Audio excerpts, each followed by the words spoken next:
M Laxmikant M Laxmikant का chapter है 21 मंत्रिमंडलीय समितियां। मंत्रिमंडल कैबिनेट कमिटीज। मंत्रिमंडलीय समितियां की विशेषताएं। मंत्रिमंडलीय समितियों की निम्न विशेषताएं। अपने प्रादुर्भाव में ये समितियां गैर संवैधानिक अथवा संवैधानिकतर है। दूसरे शब्दों में इनका उल्लेख संविधान में नहीं है, तथापि कार्य नियमों रूल्स ऑफ प्रिंसिपल्स में इनकी स्थापना के लिए कहा गया है। ये समिति दो प्रकार की होती है, स्थायी तथा तदर्थ। स्थायी समितियां स्थायी प्रकार की होती है, जबकि तदर्थ अस्थायी प्रकृति की। तदर्थ समितियों का गठन समय समय पर विशेष समस्याओं को सुलझाने के लिए किया जाता है। प्रयोजन पूरा होते ही इन्हें विघटित कर दिया जाता है। ये समितियां प्रधानमंत्री द्वारा समय की अनिवार्यता तथा परिस्थिति की मांग के अनुसार गठित की जाती है, इसलिए इनकी संख्या तथा गठन समय के साथ बदलता रहता है। इनकी सदस्य संख्या 3 से 8 तक हो सकती है। सामान्यतः इनके सदस्य केवल कैबिनेट मंत्री होते हैं, तथापि गैर कैबिनेट मंत्री इनकी सदस्यता से प्रतिबंधित नहीं होते। इन समितियों से मामले से जुड़े मंत्री ही नहीं बल्कि वरिष्ठ मंत्री भी हो सकते हैं। समितियों क्योंकि कुछ प्राय प्राधीन मंत्री होते हैं, कभी कभी गृह मंत्री या वित्त मंत्री भी इनकी अध्यक्षता करते हैं, लेकिन यदि किसी समिति में प्रधानमंत्री सदस्य हों तो अध्यक्षता वही करते हैं। समितियां न सिर्फ मुद्दों का हल तलाशती हैं और मंत्रिमंडल के विचार के लिए प्रस्ताव बनाती हैं, बल्कि निर्णय भी लेती हैं। हालांकि मंत्रिमंडल इनके निर्णयों की समीक्षा कर सकता है। समितियां मंत्रिमंडल के कार्य की अधिकता को कम करने के लिए सांगठनिक युक्ति की तरह है। ये नीतिगत मुद्दों का गहन अध्ययन करती है तथा प्रभावकारी समन्वय स्थापित करती है। ये श्रम और प्रतिनिधिमंडल के विभाजन के सिद्धांतों पर आधारित है। मंत्रिमंडलीय समितियों की सूची। 1994 में निम्नलिखित 13 मंत्रिमंडलीय समितियां कार्यरत थी। राजनीतिक मामलों की मंत्रिमंडलीय समिति, प्राकृतिक प्रकोपों के लिए मंत्रिमंडलीय समिति, संसदीय मामलों के लिए मंत्रिमंडलीय समिति, मंत्रिमंडल की नियुक्ति समिति, आवास के लिए मंत्रिमंडलीय समिति, विदेशी निवेश के लिए मंत्रिमंडलीय समिति, औषधि द्रव्यों नियंत्रण के लिए मंत्रिमंडलीय समिति, नशीली दवाओं के सेवन पर नियंत्रण से संबंधित कीमतों प्राइसेस के लिए मंत्रिमंडलीय समिति। नंबर 9, अल्पसंख्यक कल्याण के लिए मंत्रिमंडलीय समिति।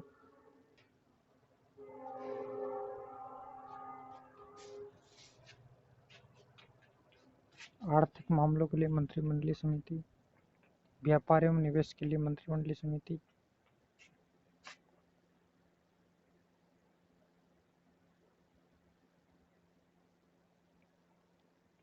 व्यय के लिए मंत्रिमंडलीय समिति, आधारभूत संरचना के लिए मंत्रिमंडलीय समिति। 2013 में निम्नलिखित 10 समितियां अस्तित्व में थी। आर्थिक मामलों के लिए मंत्रिमंडलीय समिति, कीमतों के लिए मंत्रिमंडलीय समिति, राजनीतिक मामलों के लिए मंत्रिमंडलीय समिति, मंत्रिमंडल की नियुक्ति समिति, सुरक्षा के लिए मंत्रिमंडलीय समिति, विश्व व्यापार संगठन WTO के मामलों के लिए मंत्रिमंडलीय समिति, निवेश के लिए मंत्रिमंडलीय समिति, UIDAI unique identification authority of India के लिए मंत्रिमंडलीय समिति, संसदीय मामलों के लिए मंत्रिमंडलीय समिति। नंबर 10, आवास अकोमोडेशन के लिए मंत्रिमंडलीय समिति। वर्तमान में 2016 निम्नलिखित 6 मंत्रिमंडलीय समितियां कार्यरत हैं। राजनीतिक मामलों की मंत्रिमंडलीय समिति, आर्थिक मामलों की मंत्रिमंडलीय समिति, मंत्रिमंडल की नियुक्ति समिति, सुरक्षा संबंधी मंत्रिमंडलीय समिति, संसदीय मामलों की मंत्रिमंडलीय समिति, आवास के लिए मंत्रिमंडलीय समिति। प्रधानमंत्री नरेंद्र मोदी ने 10 जून 2014 को मंत्रिमंडल की 4 स्थायी समितियों की समाप्ति की घोषणा की। प्रधानमंत्री कार्यालय ने एक बयान में कहा कि प्राकृतिक प्रकोपों के प्रबंधन के लिए मंत्रिमंडलीय समिति, जिसे समाप्त भी कर दिया गया है, का कार्य कैबिनेट सचिव के अधीन गठित समिति करेगी। जब कई प्राकृतिक प्रकोप होते हैं, कीमतों के लिए मंत्रिमंडलीय समिति के कार्य आर्थिक मामलों के लिए मंत्रिमंडलीय समिति करेगी। उसी प्रकार विश्व व्यापार संगठन के लिए मंत्रिमंडलीय समिति का कार्य भी आर्थिक मामलों के लिए मंत्रिमंडलीय समिति करेगी, और अगर जरूरी हो तो पूरा मंत्रिमंडल इस मामले को देखेगा। विशिष्ट पहचान प्राधिकरण के लिए मंत्रिमंडलीय समिति के विषय में कहा गया कि इस बारे में महत्वपूर्ण निर्णय पहले ही लिए जा चुके हैं और शेष विषय आर्थिक मामलों के लिए मंत्रिमंडलीय समिति के समक्ष लाए जाएंगे। मंत्रिमंडलीय समितियों के कार्य। निम्नलिखित 4 अधिक महत्वपूर्ण मंत्रिमंडलीय समितियां हैं। राजनीतिक मामलों की समिति राजनीतिक परिस्थितियों से संबंधित सभी मामलों को देखती हैं। आर्थिक मामलों की समिति आर्थिक क्षेत्र की सरकारी गतिविधियों को निर्देशित करती हैं तथा उनमें समन्वय भी स्थापित करती हैं। नियुक्ति समिति केंद्रीय सचिवालय, लोक उद्यमों, बैंकों तथा वित्तीय संस्थानों में सभी उच्च पदों पर नियुक्तियों के संबंध में निर्णय लेती है। संसदीय मामलों की समिति संसद में सरकार की भूमिका एवं कार्यों को देखती है। उपरोक्त 4 में पहली 3 समितियों की अध्यक्षता प्रधानमंत्री करते हैं।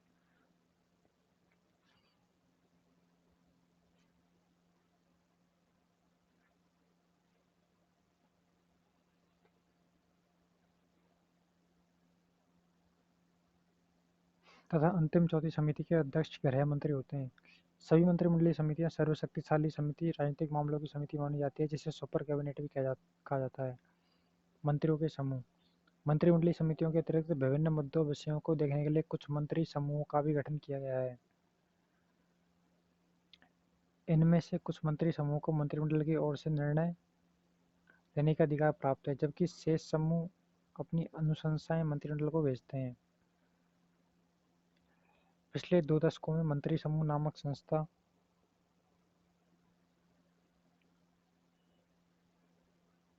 विभिन्न मंत्रालय के बीच तालमेल बिठाने के लिए वहनीय तथा प्रभावकारी उपकरण के रूप में सामने आई है। ये वे तथार्थ निकाय हैं जो कुछ आवश्यक विषयों तथा नाजुक समस्याओं पर मंत्रिमंडल को अपनी अनुशंसाएं देने के लिए गठित किए जाते हैं। जिस मंत्रालय के लिए मंत्री समूह का गठन होता है, उसका मंत्री मंत्री समूह में शामिल रहता है, और जब सलाह देने का काम समाप्त हो जाता है, मंत्री समूह भी भंग कर दिया जाता है।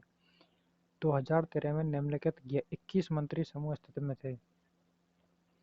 जल प्रबंधन की समेकित रणनीति के विकास के लिए मंत्री समूह। नंबर 2, प्रशासनिक सुधार आयोग के प्रतिवेदनों पर विचार के लिए मंत्री समूह। नंबर 3, नागरिक उड्डयन क्षेत्र के लिए मंत्री समूह। नंबर 4, राष्ट्रीय औषधि नीति 2006 के लिए मंत्री समूह। नंबर 5, ऊर्जा क्षेत्र के मामलों के लिए मंत्री समूह। नंबर 6, प्रसार भारती के संचालन से संबंधित विविध विषयों के लिए मंत्री समूह। नंबर 7, भोपाल गैस लीक आपदा से संबंधित मंत्री समूह। भ्रष्टाचार की रोकथाम के लिए उपाय सुझाने के लिए मंत्री समूह। नंबर 9, कोयला खनन तथा अन्य विकास परियोजनाओं से संबंधित।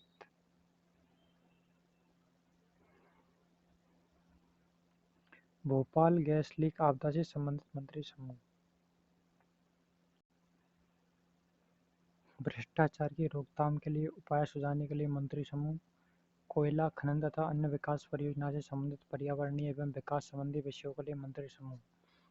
10, मीडिया के लिए मंत्री समूह। 11, राष्ट्रमंडल खेल 2010 के प्रतिवेदन पर विचार करने एवं अनुशंसा करने के लिए मंत्री समूह। 12, कोयला क्षेत्र के लिए विनियमन स्वतंत्र विनिमय प्राधिकार के गठन से संबंध में विचारण के लिए मंत्री समूह। संसद में कोयला विनियमन प्राधिकार विधेयक 2012 प्रस्तुत करने के लिए स्वीकृति। 13, राष्ट्रीय आपदा प्रतिक्रिया निधि नेशनल डिजास्टर रेस्पॉन्स फंड राज्य आपदा प्रतिक्रिया निधि स्टेट डिजास्टर रेस्पॉन्स फंड के अंतर्गत सहायता प्राप्त करने के लिए अपरदन इरोजन को अर्ह विपदा मानने पर विचार करने के लिए मंत्री समूह। नंबर 14, भूमि अधिग्रहण पुनर्वास तथा पुनर्स्थापन विधेयक 2011 में संशोधन पर विचार के लिए मंत्री समूह। 15, पहले से विद्यमान यूरिया इकाइयों को नई दर योजना एनपीएस के लिए चरण थर्ड से अधिक करने के लिए नीति निर्धारण हेतु गठित मंत्री समूह। 16, राष्ट्रीय कौशल विकास प्राधिकार गठित करने पर विचारण हेतु मंत्री समूह। 17, देश भर में 18 वर्ष से अधिक उम्र के निवासियों के लिए पहचान पत्र जारी करने पर विचारण के लिए मंत्री समूह। 18, केंद्रीय सार्वजनिक क्षेत्र उद्यमों में सुधार के लिए विशेषज्ञों की नाम सूची पैनल की अनुशंसा पर विचारण हेतु मंत्री समूह। 19, अर्ध सरकारी न्यायाधिकरणों आयोगों नियामक निकायों आदि के अध्यक्षों तथा सदस्यों की एक समान सेवा शर्तों को लागू करने पर विचार करने के लिए मंत्री समूह। 20, भारतीय राजस्व सेवा की उपयुक्त संवर्ग संरचना तथा अन्य सहायक प्रणालियों पर विचार एवं सुझाव के लिए मंत्री समूह। 21, भारत संचार निगम लिमिटेड तथा महानगर टेलीफोन निगम लिमिटेड को पुनर्जीवित करने संबंधी मामलों को देखने के लिए मंत्री समूह। 2013 में निम्नलिखित 6 शक्ति संपन्न मंत्री समूह एम्पावर्ड ग्रुप ऑफ मिनिस्टर्स कार्यरत थे। सभी केंद्रीय सार्वजनिक क्षेत्र के उद्यमों के शेयर मूल्य पट्टी प्राइस बैंड तथा उनकी बिक्री के अंतिम मूल्य के निर्धारण के लिए। शक्ति संपन्न मंत्री समूह गैस के मूल्य निर्धारण तथा गैस के व्यावसायिक उपयोग पर विचार के लिए शक्ति संपन्न शक्ति संपन्न मंत्री समूह, गैस के मूल्य निर्धारण तथा गैस के व्यावसायिक उपयोग पर विचार के लिए शक्ति संपन्न मंत्री समूह। Number 3, ultra mega power project के लिए शक्ति संपन्न मंत्री समूह। Mass rapid transit system MRTS के लिए शक्ति संपन्न मंत्री समूह।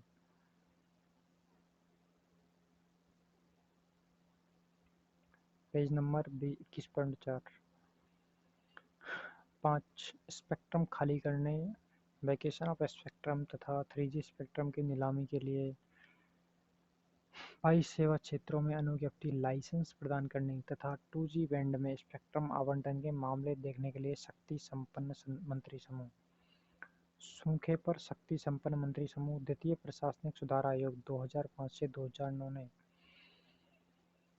मंत्री समूह के कामकाज पर निम्नलिखित टिप्पणी दी तथा अनुशंसाएं की।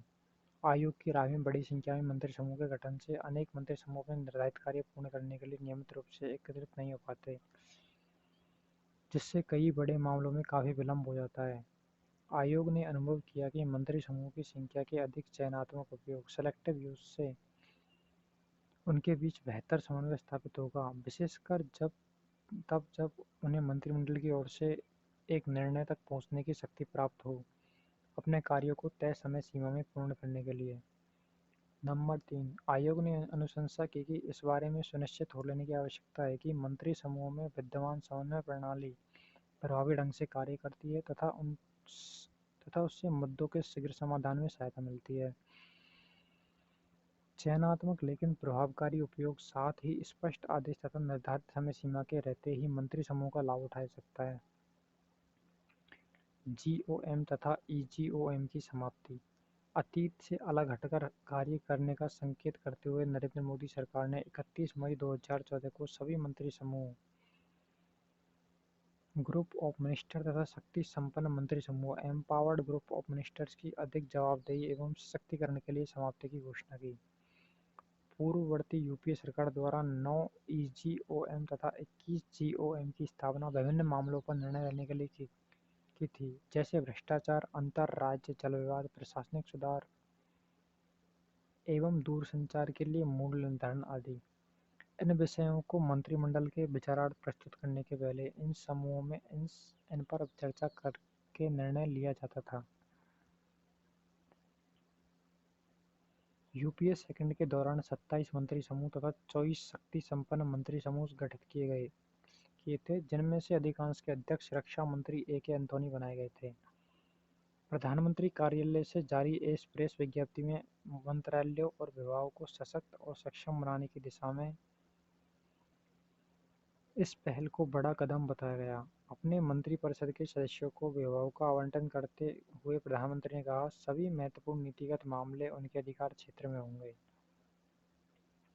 EGOMS तथा GOMS के स्तर से जो मामले लंबित होंगे, उनका निपटारा अब मंत्रालयों और विभागों द्वारा किया जाएगा। इससे निर्णय प्रक्रिया में तेजी आएगी और व्यवस्था में अधिक जवाबदेही भी बढ़ेगी। अब कभी मंत्रालयों के समक्ष कठिनाई प्रस्तुत होगी, मंत्रिमंडल सचिवालय और प्रधानमंत्री कार्यालय निर्णय प्रक्रिया में सहयोग देंगे, विज्ञप्ति में कहा गया। यह घोषणा प्रधानमंत्री द्वारा 10 सूत्रीय एजेंडों की शुरुआत करने के 2 दिन बाद हुई, जब उन्होंने अपने मंत्रियों से कहा था कि वे उन मुद्दों की सूची बनाएं जिन्हें पहले 100 दिन के अंदर हाथ में लेना चाहते हैं। इस मामले में पूरा ध्यान कार्यकुशलता, डिलीवरी प्रणाली तथा कार्यान्वयन पर होना चाहिए। पूर्व मंत्री तथा कांग्रेस प्रवक्ता मनीष तिवारी ने कहा कि GOMS तथा EGOMS विभिन्न मंत्रालयों से जुड़े मामलों के निवारण के लिए एकल खिड़की निस्तारण के तौर पर शुरू कर रहे थे। अनौपचारिक मंत्री समूह स्थापित। अप्रैल 2013 में कहा गया कि प्रधानमंत्री कार्यालय को भेजे प्रस्तावों के परिणाम स्वरूप कम से कम 16 अनौपचारिक मंत्री समूह बन गए हैं। एक बार जब यह अनौपचारिक समूह अपनी सहमति दे देता है, तो प्रस्तावित मंत्रिमंडल में बिना अधिक चर्चा के पारित हो जाता है। राष्ट्रीय महिला आयोग के अध्यक्ष के चयन से लेकर इंटरनेट गवर्नेंस के लिए दिशा निर्देश जारी करने जैसे मामलों तक में अनौपचारिक मंत्री समूह ही नया मंत्रिमंडल है। Page number 21.5। यह अभिशासन की इस पद्धति को छोड़ने जैसा है जिसके तहत मोदी सरकार ने शुरुआत में ही जो शक्ति संपन्न मंत्री समूह तथा 21 मंत्री समूह को समाप्त कर दिया था। सरकार के आंतरिक सूत्रों का कहना है कि इन अनौपचारिक मंत्री समूह के दौरान असली अध्यक्ष वित्त मंत्री अरुण जेटली हैं। इसके पहले एक प्रारूप कैबिनेट नोट से संबंधित मंत्रालय में प्रस्तावित किया जाता था, पर प्रधानमंत्री कार्यालय की सहमति की प्रतीक्षा करनी पड़ती थी। यदि प्रधानमंत्री कार्यालय इसके कोई परिवर्तन चाहता था तो पहले परिवर्तित कर इसकी स्वीकृति के लिए भेजा जाता था, इसके पहले कि उसे मंत्रिमंडल में प्रस्तुत किया जाए। प्रधानमंत्री नीतिगत निर्णयों की विशिष्टताओं और उससे जुड़े प्रत्येक विवरण के लिए रखते हैं, लेकिन ये बात भी समझते हैं कि प्रधानमंत्री कार्यालय इस चीज़ में संलग्न नहीं कर सकता, क्योंकि अभिशासन में नीति सी है। इसलिए ऐसे अनौपचारिक समूहों के पीछे विचार यह था कि विषय पर गुणवत्तापूर्ण चर्चा की जाए, इसके पहले कि इसे मंत्रिमंडल में निर्णय के लिए लाया जाए, सूत्रों का कहना है। लेकिन मंत्रिमंडल के कुछ लोगों का विश्वास है कि कार्यशैली में यह एक परिवर्तन का कारण है। मनमोहन सिंह को कोयला घोटाला में अभियुक्त बनाया जाना क्योंकि उन्होंने फाइलों का संवितरण किया था। इसके अलावा निम्नलिखित नियमों के लिए अनौपचारिक समूह को अहद किया गया कि किशोर न्याय अधिनियम में संशोधन, इंटरनेट गवर्नेंस के लिए दिशा निर्देश, बाल श्रम निषेध एवं विनियमन अधिनियम में संशोधन तथा ब्यूरो ऑफ इंडियन स्टूडेंट्स संशोधन विधेयक। संदर्भ सूची। उदाहरण के लिए 1962 में चीनी आक्रमण के पश्चात आपात स्थिति समिति गठित हुई। द हिंदू मोदी ने 4 मंत्रिमंडलीय पैनल भंग की, June 11, 2014। Number 2, second administrative reforms commission government of India report on organisation structure of government of India 2009 P 136.1। इस आयोग की अध्यक्षता वीरप्पा मोइली, वरिष्ठ कांग्रेस नेता तथा कर्नाटक के पूर्व मुख्यमंत्री ने की। Ramesh K Arora and Rajni Goyal, Indian public administrative new age international publishers, 3rd edition 2013। इस किताब से कंटेंट लिया गया है, यहाँ से संदर्भ लिया गया है इस चैप्टर को लिखने में। Second administrative reforms commission government of India report of organisation structure of government of India 2009 P 136, 136 and 140। Number 5, the Hindu Modi ने GOMS समाप्त किए, June 2014। 6, the Indian express GOMS अनौपचारिक अवतार पुनः वापस, अप्रैल 19, 2015।